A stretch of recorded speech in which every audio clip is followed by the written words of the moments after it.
Ready. তো আরো দর্শক ভাইরা, তো আমরা বর্তমানে মিরপুর স্টপ করলে চক্করে আছি, ঠিক আছে। এখানে আমাদের স্ট্যান্ড। তো সপ্তাহখানিক ধরে আমরা খুবই অভাবে দিন কাটাচ্ছি। তো এখানে আমাদের পাথর বাজার খুবই খারাপ।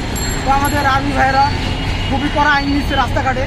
তা আমরা ছিলাম হইলো ওই মাথায়, এখান থেকে এখন আমাদেরকে এই মাথায় পাঠাইছি, কদিন পরে আমাকে ওইখানে পাঠাই দিবে।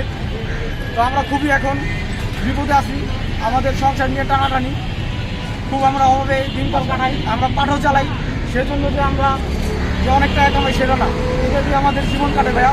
এটা দিয়ে আমাদের ভবিষ্যৎ বউ বাচ্চা তাদেরকে নিয়ে আমাদের দিনকাল। তো ভাইয়া আপনারা লাইভে আমার একটাই কারণ যে আমরা খুবই এখন বর্তমানে খুব কষ্টে আছি। তো আমাদের জন্য খুবই দোয়া করবেন, আমরা যেন সামনে এই নির্বাচনের পরে আমরা যেন ভালো একটা অবস্থানে চাইতে পারি।